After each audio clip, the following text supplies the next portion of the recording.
Hi, everyone. Welcome, welcome. Let's see. Yeah. Yeah, I'm pretty sure that we are live. Uh-huh. Hello, Betsy and Stacy here.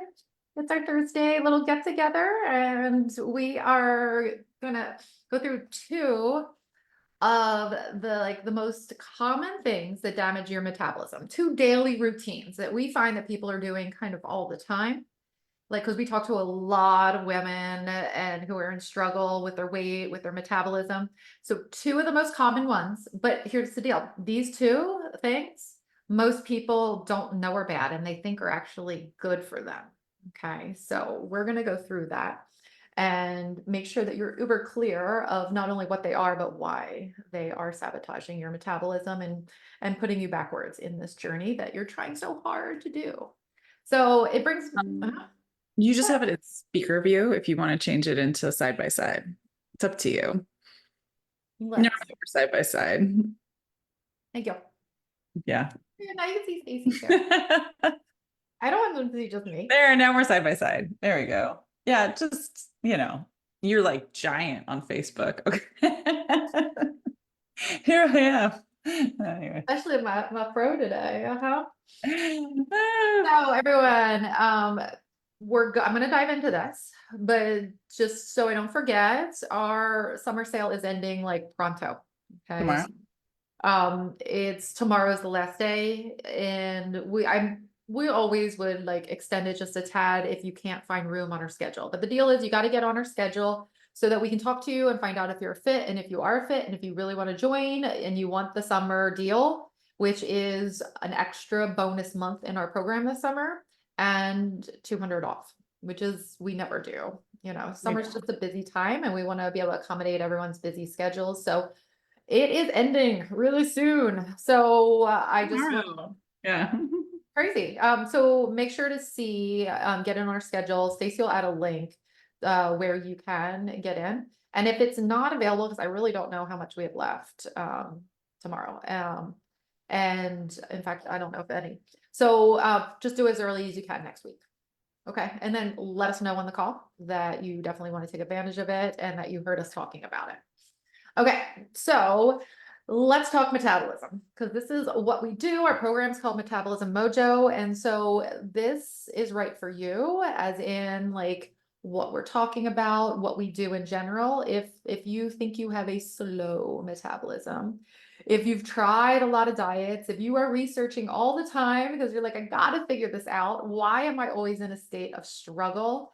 And I want to do it right. So here's the deal. You got to want to do it correctly. You got to want to stop all the all or nothing approaches and extremes, and you are ready to actually heal or prime your metabolism in a way that gets you set up for success. So if I'm talking your language and this is what you are looking for, you are here for the right reasons. And we're going to talk about the two main ways that are not helping you. Okay. Yeah. And these are things that, oh wait, I've got kids just Well, we're not opening making the it door that so, loud. We're okay. so loud. Sorry. Okay. These are things too that a lot of people don't even know they're doing, Yes, right? And a lot of people purposely do them because they think that what they're doing is the right thing. correct. And Yeah. Stacy knows. So in case you guys don't know us, I'm the nutritionist, registered dietitian. Stacy is our exercise specialist, has so many degrees and so many like certifications. I can't even name them all. So Me neither. I know, it's crazy. So like when let's just pretend like you're back in the day, you're working at Orange Theory, and I used to berate people all the time. like this is probably like this kind of clientele is probably where it happens, right? 100% because I used to coach the 5 a.m. Okay. So a 5 a.m. workout So enthusiast. give a scenario of what this person does, and then we're gonna explain why and what's so bad about it. Okay, so what this person does, because it's 5 a.m. class, right? So maybe if they live near that studio or gym or whatever, right? And this could be any gym, they get up, they get dressed, and they go straight to work out and they just start working out. Like they've Yeah. got maybe, 15 minutes before they were in bed, maybe 20 minutes before they Yeah. were in bed. And this could be someone who goes to a 6 a.m., 7 a.m. class, even 8 a.m. Yeah. It happens to a Yeah. lot of people. hmm This is the person that just gets up and goes and works out, and they're working out like a half hour after they wake up, something like that, right? Mhm, mhm. And this is also the person that tells you, I cannot eat before I work out because I'll throw up. It'll Mhm. repeat on me. I'll be burping it up. I'll Yeah. be whatever. There's Mhm, always, I don't have enough time. mhm, I was told I should do fasted workouts. I was told blah, blah, blah. I listened to it on a podcast, whatever that is. mhm. And so that's the first thing is when you go in to work out on an empty stomach, there's so many different things that are going on, Yeah. right? Mhm. One, your cortisol is now fueling your workout, in addition to your muscle tissue. Yeah. The muscle tissue you work so hard to put on, right? Mhm. And so you're like, it's so many different things, right? You're releasing cortisol so that you can have the perception of energy. It's not true energy. Yeah. Cortisol is a stress hormone, right? So we're releasing it because cortisol is high in the morning, anyways. Oh, another thing they might do is they might just have some coffee before they come, Amen. Yes. Yeah. I which need a little is going to make energy. it So doing that. Uh-huh. right, right. I've got to, caffeine is going to help me in my workout, right? It's a performance enhancer. So Mhm. they go to the gym, like they wake up, they have some coffee or tea or whatever, some sort of caffeinated beverage, nothing to eat, and they go and they're working out. And now they've gone from like a slumber to like right? Like your cortisol is highest first thing in the morning because it helps you wake up. So a good cortisol profile, it should be highest in the morning, right? It's a stress hormone. Now Yeah. you've thrown coffee on top of it. So now you've Caffeine. suppressed your appetite and you've sort of almost kind of thrown gasoline on the fire of the Yeah. stress hormone. And now you're in a really stressed environment of like running on the treadmill, lifting heavy weights, rowing. Yeah.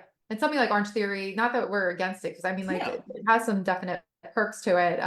But it's meant to push you, and Yeah, definitely it's add these hit. bursts of cardio that are gonna like get your stress hormones activated more. Yeah. And so if anyone wants to know what that feeling is like, it's kind of like a wired, ravenous, kind of like, I can do it. Like, you're not quite, there's no calm about you. It's like, let's just do it. Come on. Hold up. Yes. And you have to get kind of like more and more amped through your workout to get through it. Mhm. And then what ends up happening is at the end of the day, or even just a couple of hours afterwards, you're ravenous. And instead of becoming anabolic, where you're building muscle, you become catabolic, where you break down muscle tissue.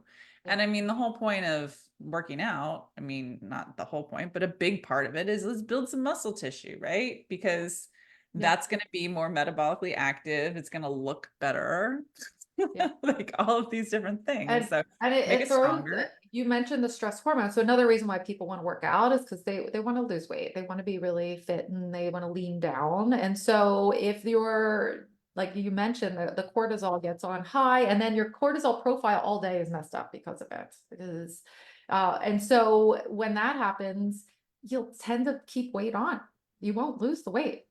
Mm-mm. If so, it's going to be so short term. And so in the end, it's like you always put the weight back on. You tend to put it more around the midsection. And it's like, well, why can't I lose this weight?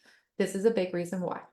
So Mhm. that's the first stage of, so we said two things, okay, two daily habits that people tend to do that think are healthy, but tend to be sabotaging their metabolism and damaging it.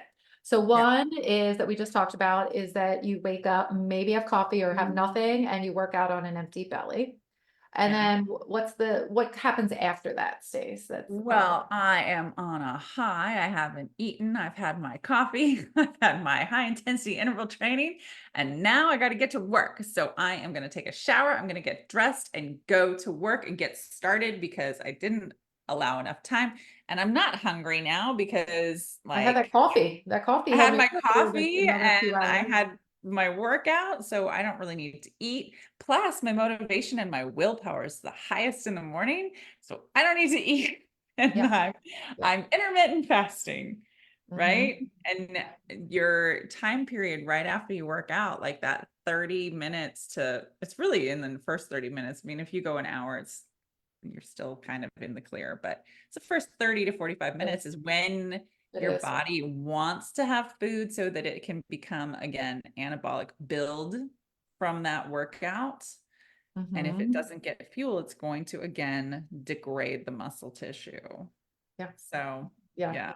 And again, that will change the cortisol throughout the whole day. It's like a double whammy if you do this, where you don't eat before and then you wait a little while afterwards. Ooh, you're like, and especially ladies, okay? Ladies who are anywhere near like 40 plus, perimenopause, through menopause, and beyond, we have to be so much more sensitive to our adrenals than other people. We have to be kind to them. If we are tough on them and do these kinds of habits that are going to always be like throwing off the profile, going up, going down, and like there's no consistency, and we're pushing our body, we're shocking our body, and being in a catabolic state, like that is the worst that we can do. We're going to never be able to get out of this hole of struggling with weight.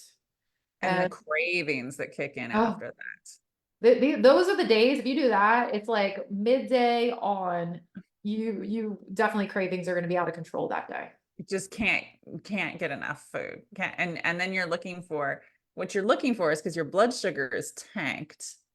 So now Mhm. you're looking for something to spike it back up so that you can feel like semi-normal, Yeah, right? and you So want it now fast. you're looking for the sugar, Mhm. right? It's like, where's the sugar? Where's the sugar? Where's the sugar? It's a horrible feeling. Okay. So Yeah. it's something you might be used to it. I want you just to like take it in that like this is not healthy, and being on that high is not a good thing. Okay. So it's a little bit of a mindset shift to learn how to do it correctly. So And I it's also a physical shift, Betsy. If people don't normally eat before they work out, it is valid to say, like, yeah, maybe it's going to repeat on you. Like, you know what I mean? So you have to slowly so train slow. your body. You can't just come in guns blazing and be like, yeah, I ate like, a peanut butter and banana sandwich. And then I went and, And support ran, building. So ran sprints on yeah. the treadmill. No, we work, That's I mean, gonna come. everyone is different that we work with, so we Mhm. personalize it for where they are. And some people, it's going to be really, really small, like very small, the amount of food, but we have to train them to like eat a little bit more and more until their body is starting to crave it and can handle it well. Mhm. So Donna says her go-to is anything salty. So what should people be looking for in pre and post workout meals or snacks? I would say let's, instead of going there, because that's like a whole other Sure, spiel. sure, sure. I We'll mean, put some, I we'll think put just some links saying, in here. I think just saying like some protein and carbs. Yeah. Yeah. Yeah. Yeah. It balance. So many people are scared of the carbs. Carbs are obviously there. That's the best time to take a carb. It's going to be before a workout. You're going to use it, people. Like it's like Yeah. the most immediate source of fuel. It should So be like your carbiest meal of the day. Like, do you know what I mean? Like that, or like right after, because you'll yeah. use those ones up too. And like for someone who might be scared of a banana because it's like a higher glycemic, higher sugar kind of thing, like that's the perfect time to have it is before a workout. It's like your body would use it up and be thankful for it. So yes, but we always want that carb to be balanced with a little protein so it can hold over for the whole workout and not just for the first 20 minutes of your workout. And then afterwards is more of like a true balanced meal, or some people like might not be able to eat a full meal right afterwards. Like, I don't know about you, Stace, but it makes me feel so good if I can like eat a little something right after the workout. Like, even just like 10 minutes after, I can have a little something to hold me over for the shower and to do all this other stuff. So I can like have a real meal, you know, 40, like an hour or hour later. I So come home and immediately eat. I used to eat like bars right after, but then I was like, you know what? I don't really need a bar immediate. Like as I walk out of the gym. I don't really need it. Like, and some of those bars have all that kind of, what's the cellulose fiber or whatever. Yeah, the glycinate, no wait, There's like a fiber they put in, right? And glycerin, so, and I was like, I don't know that I need to be doing this. So when I come home from the gym, I like eat immediately. Like everybody knows to It get out feels of my so way. good. Just Like get out of my way. I'm walking straight over to the stove, I making breakfast. challenge you all, okay? Like try this. Try eating a little balanced something before, eat something like as soon as possible afterwards, and notice the rest of your day. Notice how in control you are and how much you have consistent energy that day and how like you don't have all these major cravings. And then do your normal routine where you kind of just free for all and don't even think about it before and after, and notice what a like crazy day that is. How Yeah, you because are all over the place mentally and physically. it's something too that I just had it like in my head.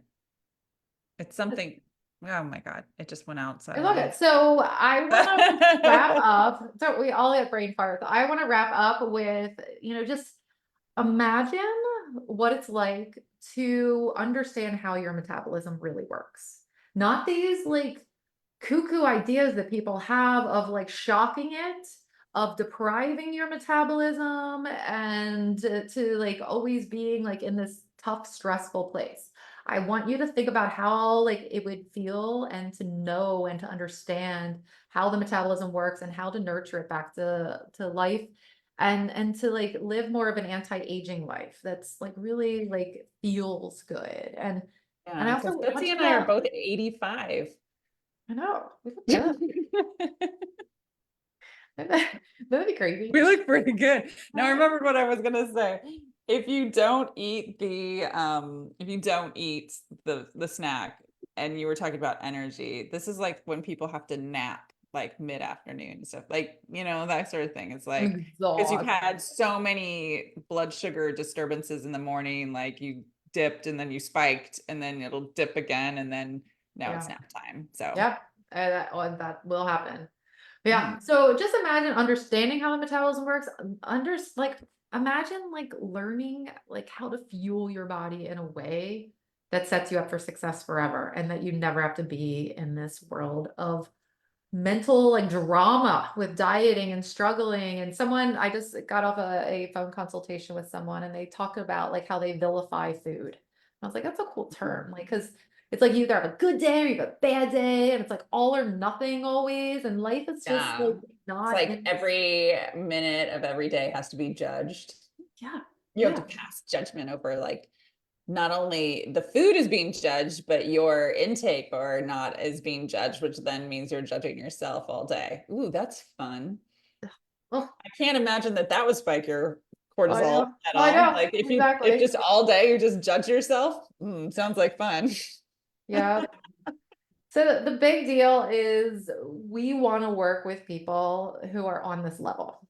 Like you have to be at a place that you're literally done with dieting. And you've been there, done that, maybe researched, maybe you need to know more than us on some things, okay? But when you want to know the real deal of how to optimize your metabolism and set you up for success forever, like really gain control of your health, release all that drama, then you're ready. And we'd love to help you. Like I said, we only have a few days left in our summer special. So just get on our books ASAP. Stacy added the link there for you to add yourself to our schedule. It's going to be with one of us. And so as you know, like we love what we do. Like you can tell, we're passionate about it and we are pumped to get to know you and to figure out a plan, whether that includes us or maybe not. We're kind of like a no pressure kind of way of handling this. So yes, hope to meet you guys and everyone have a beautiful day. Take Bye care. guys.